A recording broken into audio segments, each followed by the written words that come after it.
नमस्कार, आदाब। मैं अनूप सोनी क्राइम पेट्रोल सतर्क के ब्लैक हेडलाइंस अध्याय के आज के एपिसोड में आप सबका स्वागत करता हूं। कहते हैं कि समय हर घाव को भर देता है, लेकिन कुछ घाव ऐसे होते हैं जो भर तो जाते हैं लेकिन हमेशा के लिए एक दर्द छोड़ जाते हैं। आज के ब्लैक हेडलाइंस अध्याय के केस में भी कुछ ऐसा ही हुआ था।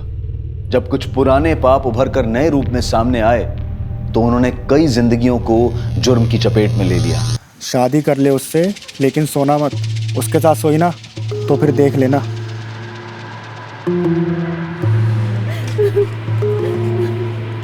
बाबा।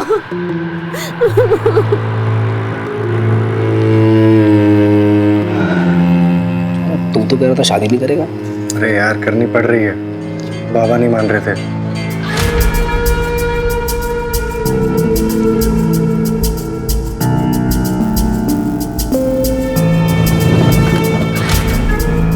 आओ सुन भाई, ये है तुम्हारा घर। आज गोकुल की माँ होती तो करती सारे रीति रिवाज। मैं तो स्वागत ही कर सकता हूँ।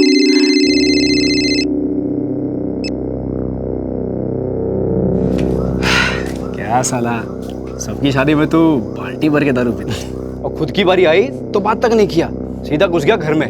देख भाई, अपने को ना फुलटू पीने का है। चल चल, ठीक है। आउट मत होना, समझा ना भाई लोग। गोकुल गोकुल गोकुल।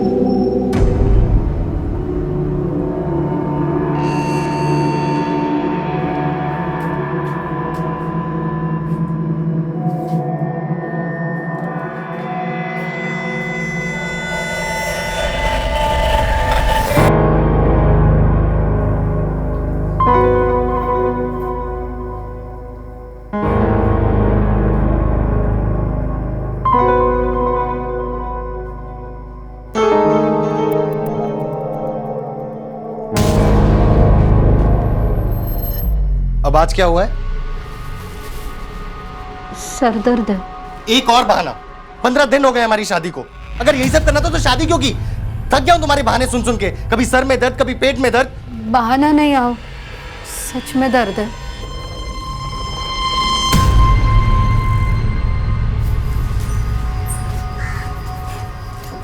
आओ, चाह।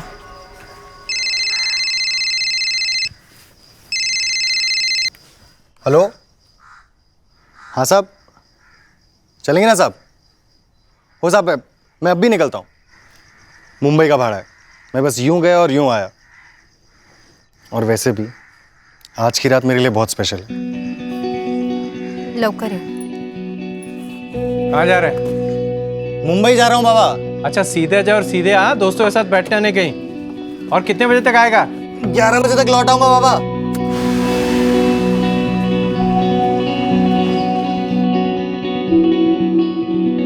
नहीं आया तुम्हारे पास भी? ठीक है, अगर वो आया या उसका फोन है तो मुझे फोन करके बता देना। उमेश कह रहा है उसके घर पे भी नहीं आया। कहाँ का भाड़ा लेकर गया था? साहब बोल के गया था कि मुंबई का भाड़ा है, रात को 11 बजे तक लौट आएगा। कल सुबह से गया सब, अब तक नहीं आया। आप गोकुल की फोटो दीजिए, उसकी गाड़ी का नंबर भी, हम पता करते हैं। जी, ये किशोरी और चंद्रकांत ने गोकुल को ढूंढने में कोई कसर नहीं छोड़ी। वो रोज इस आस में पुलिस स्टेशन के चक्कर लगाते कि शायद उन्हें गोकुल की कोई खबर मिल जाए, लेकिन हर बार उनके हाथ निराशा ही लगती। गोकुल की कोई जानकारी मिली? वही कह रहे थे, अभी तक कुछ पता नहीं चला। सब मेरी गलती है, मैं ही मनहूस हूं। मेरी कुंडली में ही कोई दोष है।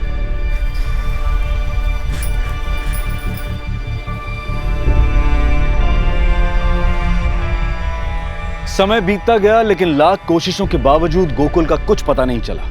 ना ही गोकुल की टैक्सी मिली और ना ही उसका कोई नामो निशान। गोकुल की पहचान समय की रेत में ढक कर रह गई और उसकी फाइल भी पुलिस स्टेशन में नए केसेस के नीचे दब गई।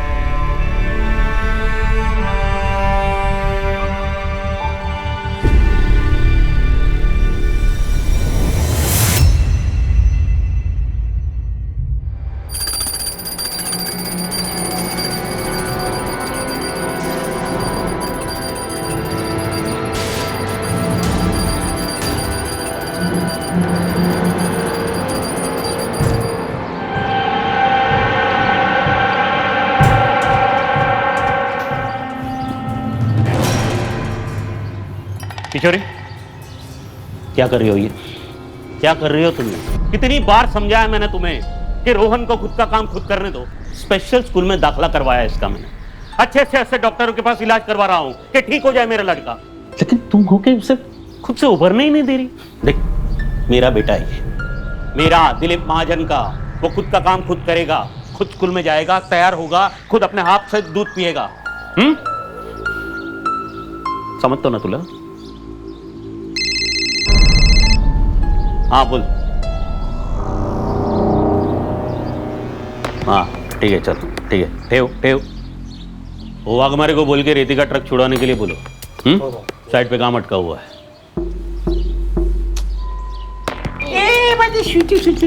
चलो पापाला उशीर होते, ओके? चॉकलेट खातो, चला bye bye bye bye bye.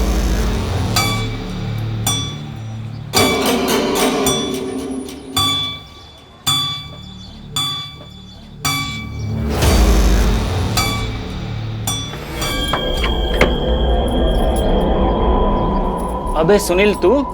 Chandar, कैसा है रे? अरे पर तू था किधर? इतने सालों के बाद दिखाए। मुंबई में था यार, एक फैक्ट्री में, मोबाइल की फैक्ट्री में। पर अभी अपने को मुंबई में जमता नहीं, तो अपन इधर वापस आ गए। वो जो अपना औंध के पास एक नया मॉल खुला है ना, उधर अपना मोबाइल का शॉप डालेगा, इधर ही रहेगा। ये तो बहुत अच्छी बात है। वैसे अकेला है इधर, हम लोग के साथ नहीं लाया? शादी वीदी किया किधर है, अभी सोचता है करेगा। वैसे इधर सब ठीक है ना? कोई आया गया तो नहीं? आएगा कैसे, अपन इधर था ही नहीं।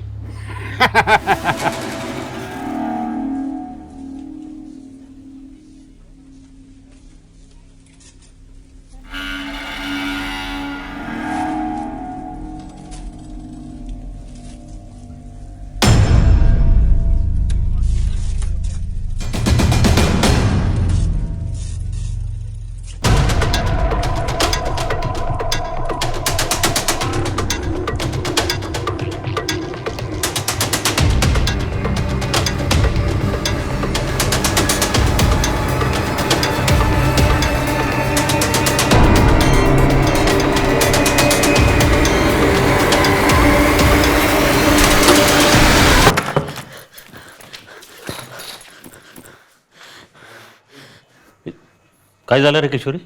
आज वो पीछा करते करते घर तक आ गया, अभी भी बाहर ही खड़ा है।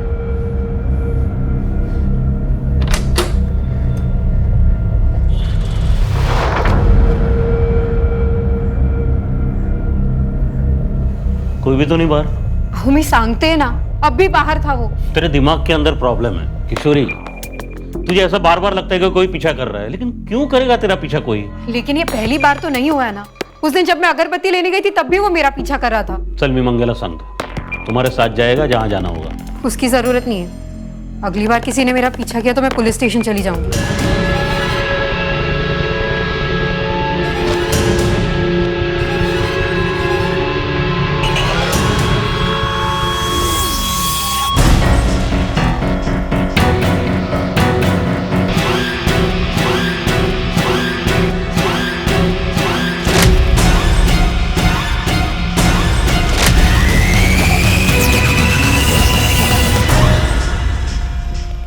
अक्सर देखा गया है कि जब भी हमारे जीवन में कोई अप्रत्याशित घटना होती है तो हमारे प्रियजन, हमारे आसपास के लोग उसे बहुत लाइटली लेते हैं। लेकिन कभी कभी इन घटनाओं में लापरवाही बरतना बहुत भारी पड़ जाता है और हम बेवजह किसी ऐसी बड़ी घटना का शिकार हो जाते हैं जो हमारी सोच से भी परे होती है। अमन, स्कूल से आते वक्त सीधे घर आ जाना, कहीं खेलने मत लग जाना। ओके? Okay aunty, bye.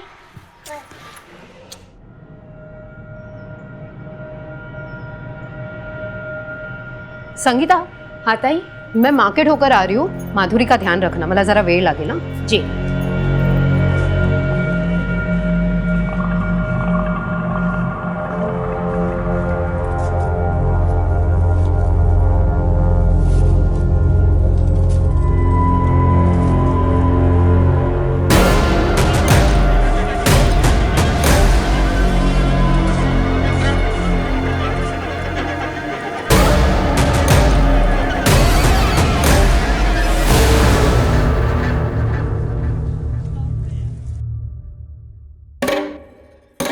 ताई, कहाँ थी आप? कब से आपको फोन कर रहे हैं? अरे फोन की बैटरी खत्म हो गई। पर झाला का इतनी क्यों परेशान है तू? रोहन बाबा अब तक स्कूल से नहीं लौटे हैं, तो साहब उनको स्कूल में देखने गए थे, तो पता लगा कि वो स्कूल पहुंचे ही नहीं थे। पहुंचा नहीं मतलब? अरे नाही रे, तिकडे बघितला मी। तुम लोग डेपो के उधर जाओ, ठीक है? हाँ, मंगिया को भी बोलो। कहाँ थे तुम? तुम्हारा फोन भी बंद आ रहा है। अरे मुझे नहीं पता, मेरी फोन की बैटरी खत्म हो गई थी। पर रोहन को टाइम मिला? पता नहीं चला अभी तक उसका कुछ। सुनो ना, लेट नहीं करते, पुलिस स्टेशन चलते। संगीता, घर का ध्यान रखो। चल। रोहन घर से स्कूल पैदल जाता है? जी पैदल जाता है सर, उसका स्कूल हमारे घर के पास ही। वो हमारे मोहल्ले के ही 2 बच्चे, अमन और अतुल, उनके साथ ही रोज स्कूल जाता है और वापस आता है। सर ये तीनों साथ में स्कूल जाता है, लेकिन रोहन का स्कूल पहले पड़ता है एक गली में, जहाँ से वो अकेले जाता है। सर मैं स्कूल गया तो पता चला कि रोहन आज स्कूल पहुंचा ही नहीं। कोई रिश्तेदार वगैरह उनके घर चला गया हो, पता किया आपने? सर ऐसे तो कोई रिश्तेदार है नहीं, लेकिन स्कूल के टाइम पे स्कूल ना जाकर रोहन अकेला कहीं क्यों जाएगा? आपको किसी पे शक है? किसी के साथ कोई झगड़ा, कोई दुश्मनी? नहीं सर, ऐसा तो कुछ नहीं है। सब पिछले कुछ दिनों से कोई मेरा पीछा कर रहा है। जी सर। 2 दिन पहले पुलिस स्टेशन आई थी और मुझे बताया भी था कि कोई इनका पीछा कर रहा है। सर एक आदमी मेरा पीछा कर रहा है। कौन है, आप जानती हैं उसे? नहीं, मैं जानती नहीं हूँ, लेकिन वो अभी भी बाहर खड़ा है। आइए मेरे साथ।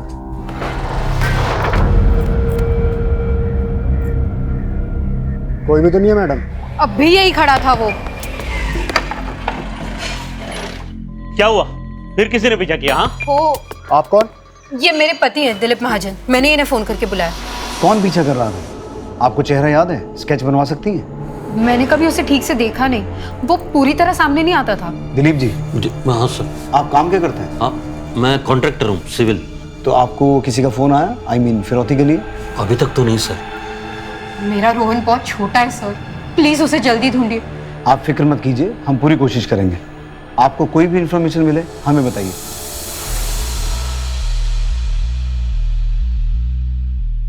सुहास, बच्चा बोल नहीं सकता, सुन नहीं सकता, बहुत छोटा है, मोहल्ले के और 2 बच्चों के साथ स्कूल जाता है, तो रास्ता भटकने का तो कोई चांस नहीं है। खैर, तुम उन दोनों बच्चों और स्कूल से पता करो, देखो क्या पता चलता है। रमाकांत, तुम रोहन के स्कूल से लेकर घर तक पूरा रास्ता चेक करो, साथ ही उसकी फोटो हर जगह सर्कुलेट करवाओ। बस स्टेशन, रेलवे स्टेशन, हर जगह सर्च करवाओ।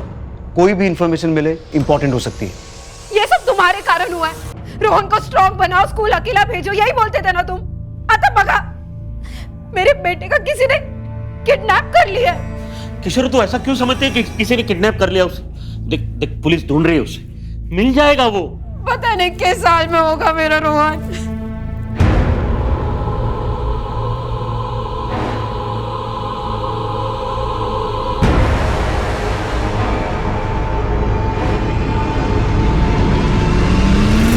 हाँ अंकल, सुबह तो हम साथ ही गए थे। वो जो टर्निंग आती है ना, वहां से रोहन अपने स्कूल चला गया और फिर हम अपने स्कूल चले गए। और स्कूल छूटने के बाद? स्कूल छूटने के बाद वो टर्निंग पे हम वहाँ वेट कर रहे थे रोहन का, लेकिन फिर वो आया ही नहीं। बेटा, अपन जब आप स्कूल जा रहे थे तब आपको ऐसा लगा कि कोई आपका पीछा कर रहा था? नहीं अंकल, ऐसा तो नहीं लगा।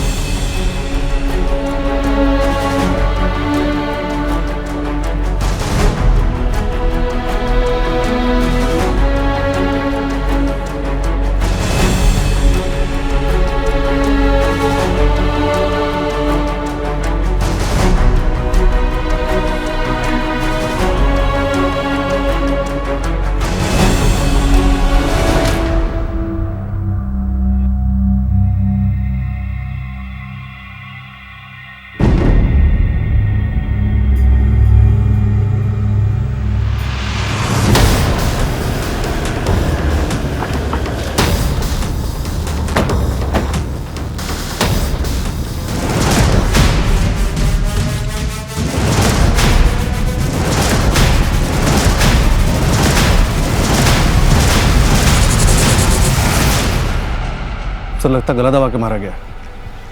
सुहास, बच्चे की बॉडी को पोस्टमार्टम के लिए भिजवाओ और इसके माँ बाप को हॉस्पिटल बुलाओ। रमाकांत सर। इस जंगल और आसपास के पूरे इलाके को स्कैन करो और फॉरेंसिक टीम को बुलाओ तुरंत। Okay sir.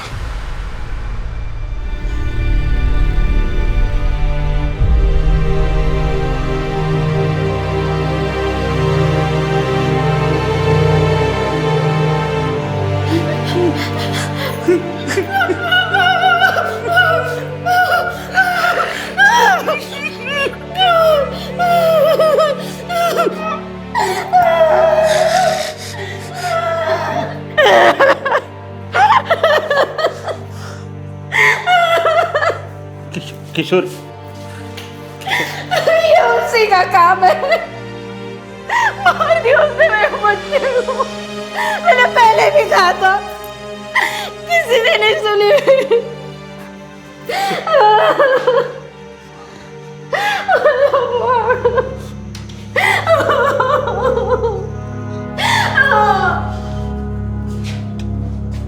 रोहन की बॉडी हमें बकोरी पास के जंगल से मिली। हम अभी इन्वेस्टिगेशन कर रहे हैं। दिलीप जी, मैं आपसे फिर एक बार पूछ रहा हूँ, कोई ऐसा है जो आपको चोट पहुंचाना चाहता हो, आपकी किसी के साथ कोई निजी दुश्मनी हो, जो आपके बेटे रोहन को इस तरह से गला दबा के मारे? सर मैं सिंपल सा कॉन्ट्रैक्टर हूँ। मेरी किसी से क्या दुश्मनी हो सकती है सर?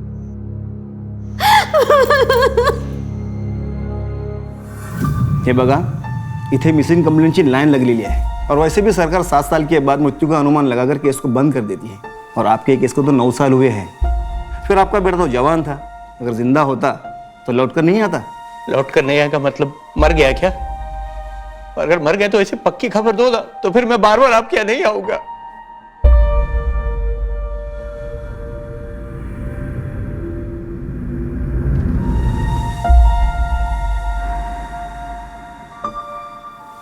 ग्यारह बजे तक लौट आऊंगा बाबा। स्टॉकर का कुछ पता चला? नहीं सर। अगर स्टॉकर ने ही किडनैप किया था और फिर मार दिया तो मकसद क्या था? कहीं ये कोई साइको किलर तो नहीं? क्योंकि फिरौती का भी कोई कॉल नहीं आया और क्योंकि बच्चा बोल नहीं सकता तो जाहिर सी बात है कि चिल्लाया भी नहीं होगा। क्या पता किलर रोहन के माँ बाप तक कोई मैसेज पहुंचाना चाहता हो। ये दिलीप और किशोरी, इनकी पूरी छानबीन करो। हो सकता है इनके इर्द गिर्द हमें कोई क्लू मिल जाए। हाँ गणेश बोल। साहब, पाटिल नगर में एक चाय वाला है, उसका ऐसे कहना है उसने एक आदमी को रोहन और उसकी माँ का पीछा करते हुए और घूरते हुए देखा है। एक काम कर, इस चाय वाले को तुरंत थाने लेकर आ। बोल सुरेश, क्या देखा तुमने? साहब, एक आदमी था जो मेरी दुकान पर चाय पीने के लिए आता था। ये फोटो जो दिखाई गणेश ने, ये लड़का और उसकी माँ को वो घूरता था और उन लोगों का पीछा करता था वो।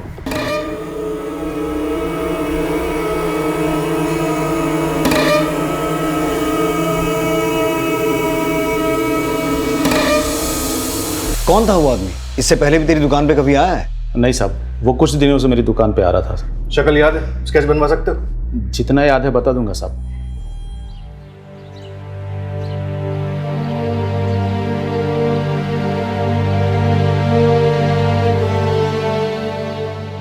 सर, ये वो स्टॉकर का स्केच है जो किशोरी और उसके बेटे रोहन का पीछा करते हुए देखा गया था। जगह जगह इसके पोस्टर लगवाओ, अपने खबरी नेटवर्क में भी सर्कुलेट करवाओ। इसे जल्द से जल्द पकड़ना होगा।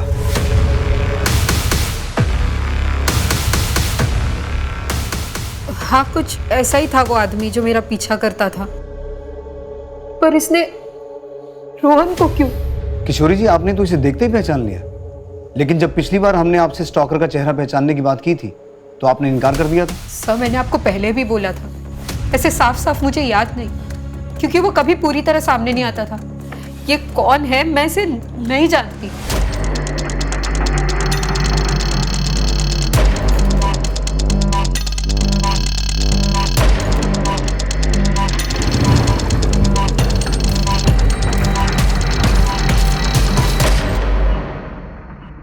नमस्कार भाऊ।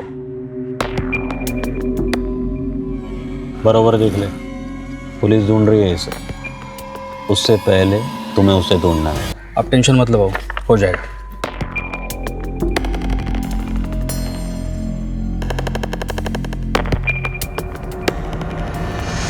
सर, उस स्टॉकर का पता चल गया, लेकिन हैरानी की बात यह है कि उस पर हमला हुआ है और इस वक्त उसका इलाज सिटी हॉस्पिटल में चल रहा है।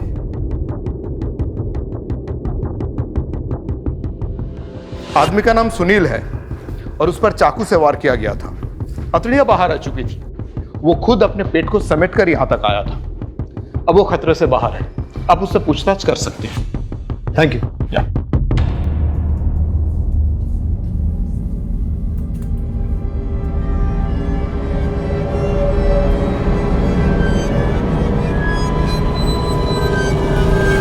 क्या नाम है तेरा?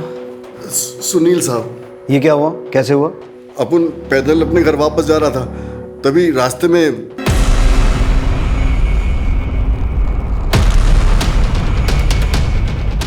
कौन है? क्या?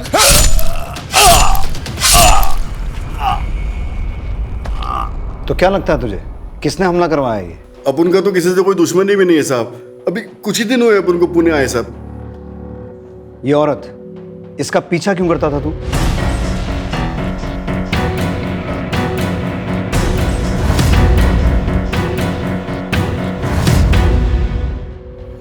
साहब इस औरत का चेहरा अपन के रिश्तेदारी में एक औरत से मिलता है साहब, लेकिन 3-4 दिन पीछा करने के बाद अपन को लगा कि ये वो औरत नहीं है, तो अपन ने पीछा करना छोड़ दिया साहब। जब तुझे लगा कि तू इसे जानता है तो रोक के पूछना चाहिए था ना।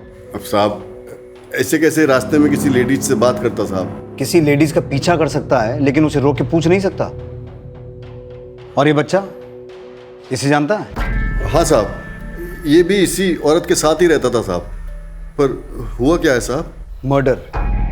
पहले इस बच्चे को किडनैप किया गया, फिर मारा गया, और तू इस बच्चे को और इसकी माँ को फॉलो करता था। अब तेरे ऊपर अटैक हुआ है। क्या कनेक्शन क्या है? कोई कनेक्शन नहीं है साहब। अपन तो बस एक आध बार इस औरत का पीछा किया साहब, अपन तो इसको जानता भी नहीं। तू रहता कहाँ है? तेरी फैमिली में कौन कौन है? साईं मंदिर के पास दोसा गली में रहता है साहब। अभी 15 दिन पहले ही पुणे आया साहब। उसके पहले मुंबई में रहता था साहब, एक मोबाइल कंपनी में काम करता था। सर ये पक्का झूठ बोल रहा है। अगर इसने पीछा करना बंद कर दिया होता तो किशोरी महाजन कांस्टेबल रमाकांत के पास कंप्लेंट करने क्यों आती? सर एक आदमी मेरा पीछा कर रहा है। कौन है, आप जानते हैं उसे? अभी तो ये सुनील जोशी हमारा प्राइम सस्पेक्ट है, क्योंकि इसे रोहन और उसकी माँ किशोरी का पीछा करते हुए देखा गया था, लेकिन इसका मोटिव नजर नहीं आ रहा है। एक काम करो, एक कांस्टेबल तैनात करो इसकी निगरानी के लिए, और हॉस्पिटल वालों से कहो कि जब इसे डिस्चार्ज दें पहले हमें इन्फॉर्म करें।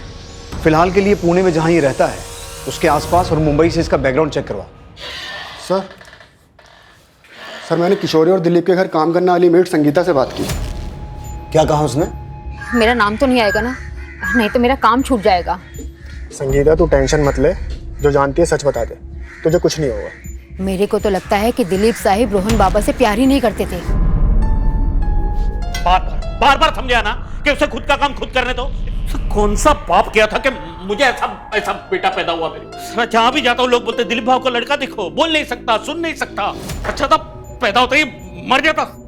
मुझे अभी भी यही लगता है कि रोहन का कातिल दिलीप और किशोरी को कोई सबक सिखाना चाहता था। सर कहीं ऐसा तो नहीं कि दिलीप ने ही अपने बेटे रोहन की सुपारी सुनील को दी हो, और काम खत्म होने के बाद सुनील को रास्ते से हटाने की कोशिश की ताकि कोई सबूत ना बचे?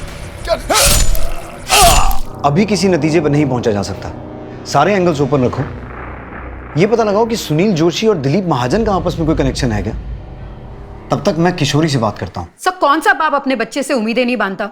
वो रोहन को अपनी तरह काबिल बनाना चाहते थे। इसका मतलब ये थोड़ी ना कि वो अपने बच्चे को मार देंगे। देखिए मैं आपसे एक सीधा और सिंपल सवाल पूछ रहा हूँ, क्या दिलीप सुनील पर जानलेवा हमला करवा सकते हैं? क्या रोहन की हत्या इससे जुड़ी है? आप लोग कुछ भी अनाप शनाप बोल रहे हैं। मेरा बेटा मुझसे छिन गया है, मेरी जिंदगी बेकार हो गई और आप लोग हमें ही परेशान कर रहे हैं, मेरे पति पर शक कर रहे हैं। देखिए किशोरी जी, हम आपको परेशान नहीं कर रहे हैं, आपके बेटे के कातिल को ढूंढने की कोशिश कर रहे हैं। इसलिए हमारे सवालों का सीधा सीधा जवाब दीजिए। क्या आपके पति दिलीप सुनील पर जानलेवा हमला करवा सकते हैं? क्या वो रोहन की हत्या करवा सकते हैं? कितनी बार कहूं, वो ऐसा कुछ नहीं कर सकते। वो बहुत अच्छे इंसान है। हाँ उनका गुस्सा तेज है, लेकिन मुझसे बेहतर उन्हें कोई नहीं जानता। अगर वो नहीं होते तो मैं आज जिंदा नहीं होती।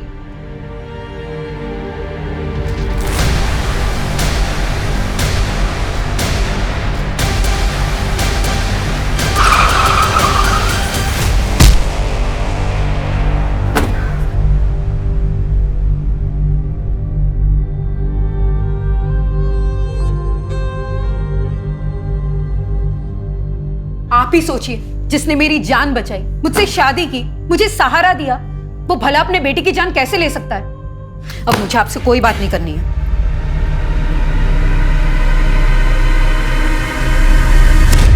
ही इज फिट नाउ, हम उसे डिस्चार्ज दे रहे हैं, आगे आप देख लीजिए। अभी के लिए तुझे जाने दे रहे हैं, लेकिन ये मत समझना हमारी नजर नहीं रहेगी तुझ पे। हमें बिना बताए तो शहर से बाहर नहीं जा सकता, और रोज थाने आना पड़ेगा तुझे हाजिरी देने के लिए, समझा? ठीक है साहब, अपन आ जाएगा रोज आपसे मिलने। अभी चलता है।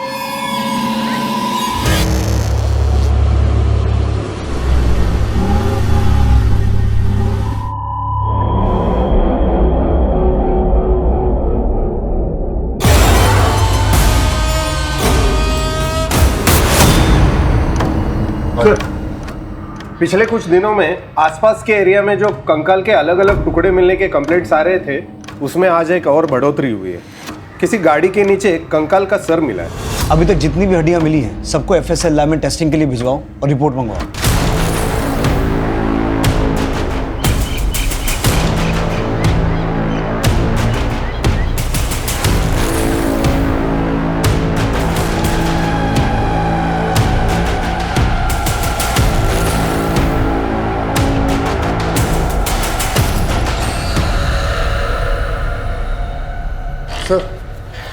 सर दिलीप महाजन के बारे में एक बात पता लगी है।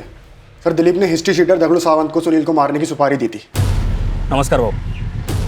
क्या? साहब अंदर आ जाओ। आजा गणेश। साहब कल रात को मैंने सुनील का पीछा किया, वो जंगल में गया था, वहाँ एक गड्ढे के पास जाके खड़ा हो गया और काफ़ी परेशान लग रहा था साहब। ये सुनील मुझे शुरू से ही गड़बड़ लग रहा है। जब पहले हमने उससे दिलीप के बारे में पूछा था तो उसने कहा कि वो एक दूसरे को नहीं जानते हैं, तो दिलीप ने उसे मारने की सुपारी क्यों दी? दिलीप और सुनील दोनों को उठा और साथ में उस हिस्ट्री शीटर को, क्या नाम है उसका? दगड़ू सावंत। क्या मैं जान सकता हूँ मुझे इस तरह यहाँ लाने का क्या मतलब है? सुनील जोशी से किस बात को लेकर झगड़ा हुआ था? साहब अपन का दिलीप महाजन के साथ कोई झगड़ा नहीं है। अच्छा, रोहन को मारने की सुपारी के पैसों को लेकर झगड़ा हुआ था? सर तुमच्या डोका फिरलायत काय? हाँ, मैं अपने रोहन को मारने के लिए सुपारी दूंगा? मामला बिल्कुल साफ है। तुम्हें रोहन पसंद नहीं था, उसका ना बोलना तुम्हें खलता था और तुम जानते थे कि सुनील रोहन और उसकी माँ का पीछा करता है। तुमने उसका इस्तेमाल किया, सुनील के हाथों अपने बेटे को मरवाया और तुम्हारा राज सामने ना आए इसलिए तुमने सुनील की भी सुपारी दी। अपन बहुत सीधा साधा आदमी है साहब। मुंबई में मोबाइल कंपनी में काम करता था, इधर पुणे में अपना दुकान खोलना चाहता है। साहब अपन कौन सा एंगल से आपको सुपारी लेने वाला लगता है साहब, वो भी छोटे बच्चे की? सर आप जानते हैं आप क्या बोल रहे हैं? मेरा बच्चा मरा है सर, और उसके कातिल को पकड़ने के बजाय आप मुझ पर शक करें। बार बार एक ही बात दोहरा रहे हो कि मैंने अपने रोहन की सुपारी दी उस सुनील को मारने के लिए। सर मैं 1000 बार कह चुका हूं कि मैं नहीं जानता हूं ये कौन है, सुनील मुनील जो भी है। नहीं जानता ना सुनील को? नहीं। ठीक है,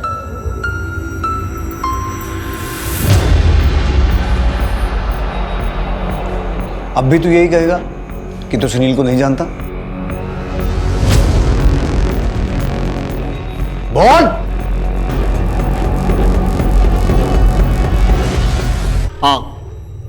हाँ दी मैंने सुपारी, लेकिन उस साले की किस्मत अच्छी थी कि बच गया साला। लेकिन अगर दोबारा मुझे मौका मिलेगा ना, मैं उसे छोड़ूंगा नहीं, मार डालूंगा सर उसे। रोहन कैसा भी था लेकिन मेरा अपना खून, बहुत बहुत प्यार करता था मैं उससे, अब भी करता हूं उसे। एक तरफ तो तू अपने बेटे से परेशान था कि समाज में तेरा नाम खराब हो रहा है, दिलीप भाऊ का बेटा बोल सुन नहीं सकता, तो अचानक ये हृदय परिवर्तन कैसे हो गया? देख मैं अभी भी बोल रहा हूं, सच सच बोल। सर मैं सच बोल रहा हूं, आप चाहे तो उनसे दगड़ू से पूछ लीजिए। हम उस तक पहुंचे उससे पहले कोई किसी और ने उस पर हमला कर दिया। हाँ साहब, और मैंने भी बोला ना साहब आपको कि मुझे सुपारी मिली थी, लेकिन मेरे से पहले किसी और ने काम कर दिया। क्या लगता है सर आपको कि दिलीप सच बोल रहा है? कुछ कहा नहीं जा सकता सुहास। आज के ज़माने में इंसान किसी भी हद तक गिर सकता है, ऐसे में हमारा काम और कठिन हो जाता है। दिलीप और सुनील इन दोनों के कॉल रिकॉर्ड चेक करो, शायद कुछ सुराग मिले। Right sir. सर FSL से रिपोर्ट आ गई है। इतने दिनों से जो हड्डियां यहाँ वहाँ मिल रही थी वो किसी एक ही आदमी की, जिसकी उम्र लगभग 25 से 30 के बीच है।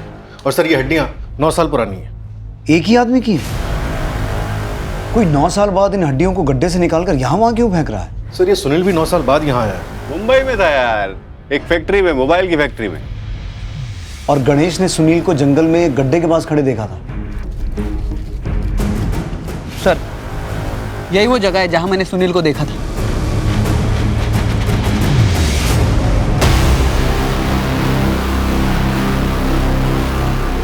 एक और हड्डी? सर 9 साल बाद इस तरह से हड्डियों को बाहर निकाला गया है। आखिर को करना क्या चाहता है? अपने राज को हमारे सामने आने से रोकना चाहता है। आसपास चेक करो।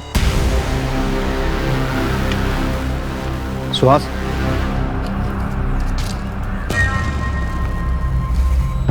ये तो किसी कार या टेम्पो के टायर के निशान है और गाड़ी इस तरफ से आई, इसी तरफ वापस गई। और ये रास्ता तो आगे जाके बहुत खराब है। इसका मतलब है इस रूट का जानबूझ के इस्तेमाल किया गया ताकि कोई किसी की नज़र में ना आए। हाँ सर, क्योंकि इस रास्ते से तो बड़ी आसानी से आ जा सकता है। आसपास की सभी दुकानें, पेट्रोल पंप, ढाबे, टैक्सी और टेम्पो स्टैंड, हर जगह पूछताछ करो। हर जगह की सीसीटीवी फुटेज चेक करो। हो सकता है किसी ने इस रास्ते से किसी गाड़ी को आते जाते देखा हो। किशोरी को स्टॉक करना, रोहन का किडनैप होना, उसका मर्डर और अब ये गड्ढा, इन सब में एक ही चीज कॉमन है, वो है सुनील। इस सुनील को एक बार फिर उठाओ और पिछले 9 सालों के जितने भी अनसॉल्व मिसिंग केसेस हैं सबकी फाइल मंगवाओ और इस हड्डी को फोरेंसिक जांच के लिए भेजो। पुणे पुलिस 9 साल पुराने कंकाल के अवशेषों के मिलने और 7 साल के रोहन महाजन के मर्डर के बीच की कड़ी को सुलझाने के बहुत करीब थी। एफएसएल यानी कि फोरेंसिक साइंस लेबोरेटरी की रिपोर्ट आने के बाद पुलिस ने 9 साल पुराने गुमशुदा लोगों के केसेस को चेक किया और 2 लोगों की पहचान हुई। सर, 9 साल पुराने जितने भी अनसॉल्व मिसिंग केसेस हैं उसमें से ये केस हमारे प्रोफाइल से मैच करता है। 28 साल का गोकुल कदम। गोकुल कदम, इसकी फैमिली से मिलो, पता करो 9 साल पहले की इसकी क्या कहानी। Right sir.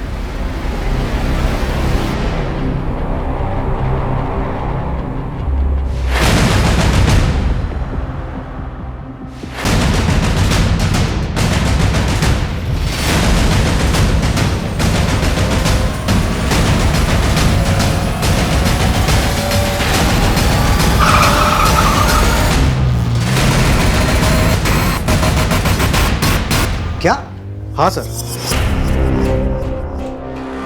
तुम तो कह रहा था शादी नहीं करेगा। अरे यार, करनी पड़ रही है, बाबा नहीं मान रहे थे। किशोरी की शादी 9 साल पहले इस गोकुल के साथ हुई थी और शादी के कुछ ही दिनों बाद यानी 21 मई 2010 को गोकुल घर से ये कह के निकला कि वो मुंबई को भाड़ा लेकर जा रहा है और आज तक घर वापस नहीं लौटा। ये किशोरी, सुनील और दिलीप, इनके बीच कुछ ना कुछ खिचड़ी तो पक रही है। तुम गोकुल के पिता को डीएनए सैंपलिंग के लिए लेके जाओ, इन तीनों से मैं निपटता हूँ। साहब, मेरे बेटे के बारे में कुछ पता चला क्या? देखिए, हमें कुछ हड्डियां मिली है, एक बार आपका डीएनए सैंपल मैच करा के देखते हैं, शायद जवाब मिल जाए। सर, सुनील कल से हाजिरी पे नहीं आया। मैं उसके घर पे गया था, वहां पे भी नहीं है। उसका फोन भी स्विच ऑफ आ रहा है।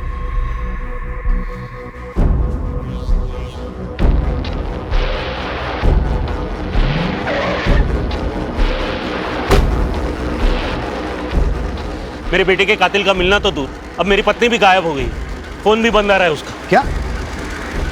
कितने बजे निकली तुम्हारी पत्नी घर से? 2 बजे नहीं, 1 बजे। एक के बाद एक सारे हादसे तुम्हारे घर में क्यों हो रहे हैं? कहीं किशोरी को तुमने ही तो गायब नहीं किया है? मेरे बेटे के कातिल को ढूंढने के बजाय, मेरी पत्नी को ढूंढने के बजाय आप मुझे ही सवाल पे सवाल पूछे जा रहे हैं सर। वही बीवी जिसकी 9 साल पहले भी एक शादी हो चुकी थी और फिर एक दिन अचानक उसका पति गायब हो जाता है और फिर 1 साल के इंतजार के बाद तुम उसकी मांग में सिंदूर भर देते हो। तुमने क्यों शादी की उससे? क्या वजह थी? मुझे जो सही लगा वो किया मैं बताता हूँ कि तुमने किशोरी से शादी क्यों की। तुम पहले से ही किशोरी को पसंद करते थे या शायद तुम दोनों एक दूसरे को पसंद करते थे। बस उसके पति को मार दिया और कर ली शादी। और अगर रोहन की बात करें तो वो बेचारा बोल सुन नहीं सकता था। तुम उस पर भी अपना गुस्सा उतारते थे, उसे दूसरे बच्चों के साथ कंपेयर करते थे और अपने इसी गुस्से की वजह से तुमने एक दिन उसे मार दिया। और जब ये बात किशोरी को पता चली तो तुमने किशोरी को भी गायब कर दिया या उसे भी।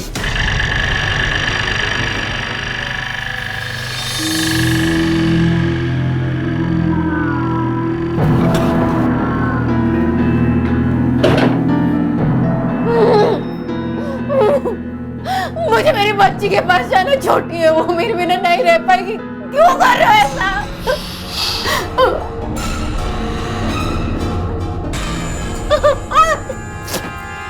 मुझे जाने दो।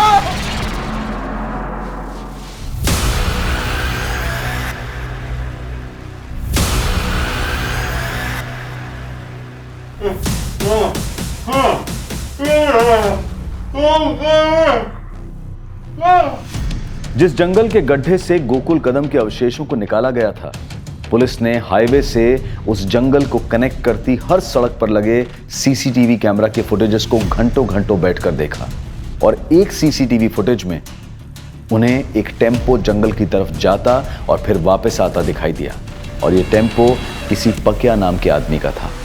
और वो क्या दाल चावल कैसा है?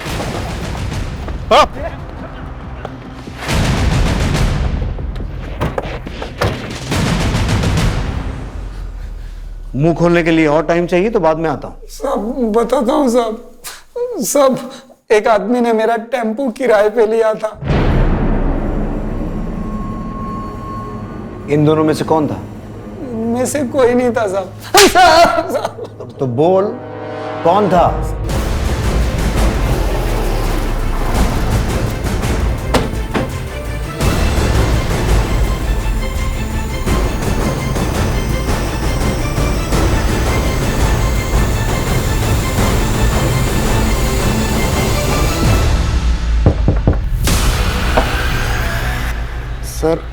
सर 2 दिन पहले पुलिस स्टेशन आई थी। कोई भी तो नहीं है मैडम। सर दिलीप ने हिस्ट्री शीटर दगड़ू सावंत को सुनील को मारने की सुपारी दी थी।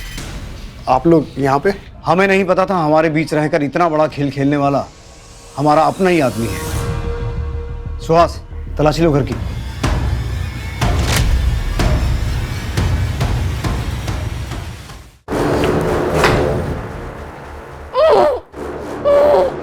खोलो।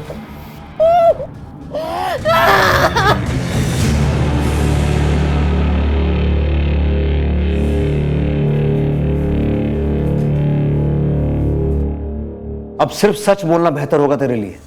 बोल, 9 साल पहले गोकुल और अब रोहन को क्यों मारा? और सुनील और किशोरी को बंदी बना के क्यों रखा था? उनके साथ क्या संबंध है तेरा?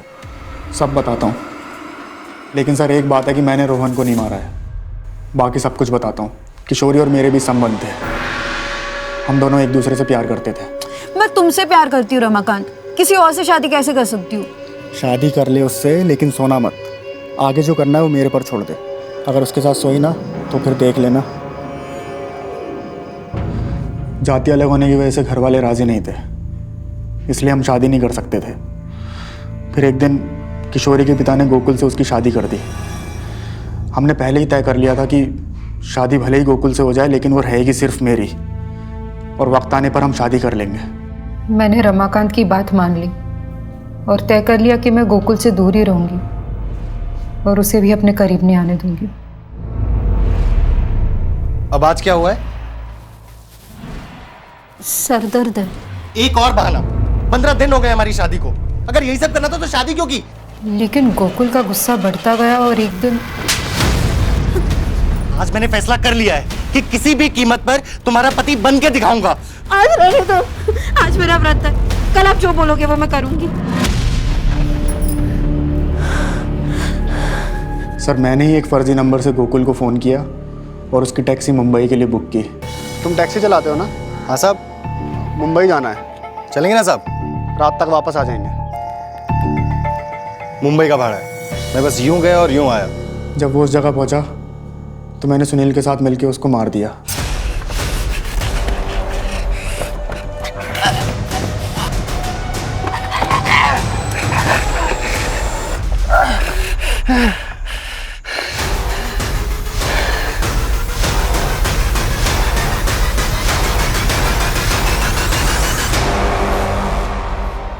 मैंने गोकुल की गाड़ी तालाब में धकेल दी थी। सब कुछ रफा दफा हो गया था। सुनील मुंबई चला गया था, पर मैं और किशोरी एकदम से शादी नहीं कर सकते थे। कहीं ना कहीं से हमारे ऊपर शक जा सकता था। मेरा पुलिस में सिलेक्शन हो गया। मैं ट्रेनिंग के लिए चला गया। मेरी ट्रेनिंग के दौरान किशोरी के पिता ने उसकी ज़बरदस्ती दूसरी शादी करा दी थी। हमारे अंदर दोबारा से किशोरी की शादी तोड़ने की हिम्मत नहीं थी। फिर 9 साल बाद हमारी ज़िंदगी में सुनील वापस आ गया। उसने किशोरी का पीछा करना शुरू कर दिया और उसको ब्लैकमेल करने लगा। मुझे 5 लाख रुपए दे दे और अपनी गृहस्थी बचा ले और मेरी बसने दे, वरना मैं ऐसे ही तेरा पीछा करता रहूंगा और घर पहुंच जाऊंगा। किशोरी मुझसे मिलने थाने आई। किशोरी तुम? सुनील वापस आ गया और ब्लैकमेल कर रहा है। मैं नहीं चाहती कि हमारी जिंदगी बर्बाद हो जाए। कुछ करो रमाकांत। वो कंप्लेंट करने के बहाने थाने आई और पीछे से अपने पति दिलीप को भी बुला लिया ताकि किसी को शक ना हो। फिर मैंने सुनील को मरवाने के लिए उस पर हमला करवाया, लेकिन वो बच गया। फिर मैंने झूठी कहानियां बनाकर शक की सुई दिलीप महाजन की तरफ घुमा दी। बराबर देख ले, पुलिस ढूंढ रही है इसे। आप टेंशन मत लो, हो जाएगा। मैंने पूरी कोशिश की कि पुलिस सुनील को ना छोड़े, लेकिन उसके खिलाफ सबूत ना मिलने के कारण उसको छोड़ना पड़ा। मुझे पता था कि वो गोकुल की बॉडी को लेकर मुझे अब ब्लैकमेल करेगा, इसलिए मैंने 9 साल पहले दफन की हुई गोकुल की बॉडी को निकाल लिया और कंकाल के टुकड़े इधर उधर फेंक दिए।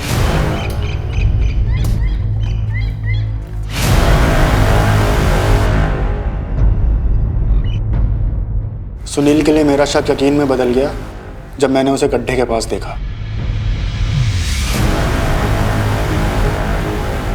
मैंने सुनील को उठाया और बंदी बनाया और उसको समझाया कि वो चुप रहे, लेकिन वो नहीं माना, तो इसलिए मैंने उसकी ज़बान ही काट दी।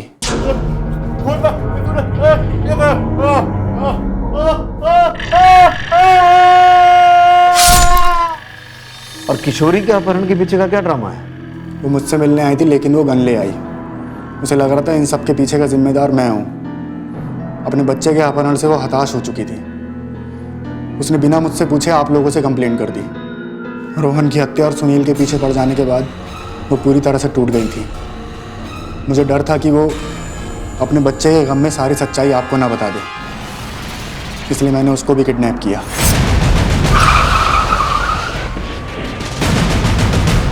तूने सारा माहौल इस तरीके से तैयार किया कि हमारा शक दिलीप पे जाए और ये मामला हमेशा के लिए बंद हो जाए, पर तू भूल गया कि हम पुलिस वाले राख से भी आग निकाल लेते हैं। अगर इतना दिमाग ईमानदारी से पुलिस की नौकरी करने में लगाया होता ना, तो नौकरी और जिंदगी दोनों बच जाते। रोहन की हत्या का सच क्या है? तो और रमाकांत अब उनको बहुत हल्के में ले रहे थे ना। मार दिया अपन तेरे बेटे को। सुन, अभी भी अगर तुम लोग बाज नहीं आए ना, तो अपन तो फंसेगा ही, लेकिन तेरी पोल भी खोल देगा। अभी अपन को 5 लाख नहीं 10 लाख चाहिए, वरना अपन तेरे पति को बता देगा कि तेरा एक कातिल के साथ चक्कर था और तूने ही अपने आशिक के हाथों अपने पहले पति को मरवाया। फिर जब मैंने ये बात रमाकांत को बताई तो उसने सुनील पर जानलेवा हमला किया। क्या कर? मैं नहीं जानती थी कि 9 साल पहले किया गुनाह मेरी जिंदगी में वापस आकर तबाही मचा देगा। जुर्म चाहे कितनी भी चालाकी से किया जाए, कितना भी छुपाया जाए, लेकिन एक ना एक दिन वो बाहर आ ही जाता है।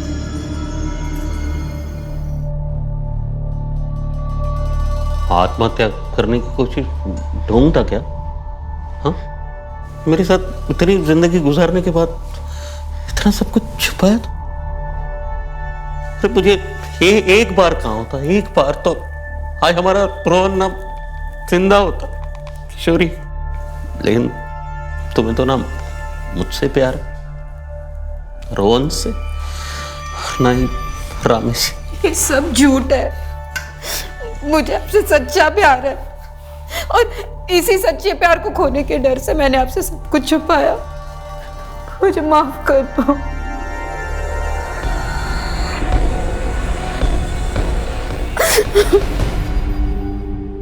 अगर इंसान सही और गलत का फर्क समझ ले, भले और बुरे को जान ले, तो जुर्म का ख्याल आने से पहले ही उसके कदम पीछे हट जाते हैं। लेकिन जब इस सकारात्मक यानी कि पॉजिटिव सोच को कुचल दिया जाता है, तो अपराध की दहलीज पार करते हुए समय नहीं लगता और फिर अपराध नए नए रूप में जन्म लेता है। किशोरी ने गोकुल से शादी तो कर ली, लेकिन निभा नहीं पाई। उल्टा पीछा छुड़ाने के लिए अपराध के दलदल में फंस गई। वो चाहती तो अपने बनाए इस चक्रव्यूह से गोकुल को अपना कर खुद को आजाद कर सकती थी, लेकिन उसने आजादी के लिए अपराध का दामन थामा और अंजाम आप सबके सामने है। इसलिए सोचें, समझें और जीवन के हर मोड़ पर सही फैसला लें, ऐसा फैसला जो आपके जीवन चक्र को सुखद बनाए। अब मैं अनूप सोनी आपसे विदा लेता हूं। फिर मुलाकात होगी क्राइम पेट्रोल सतर्क के ब्लैक हेडलाइंस अध्याय में एक और नए केस के साथ। और याद रखें, क्राइम और आपके बीच में सिर्फ इतना फर्क है कि आप कितने सतर्क हैं। सतर्क रहें, सुरक्षित रहें। जय हिंद।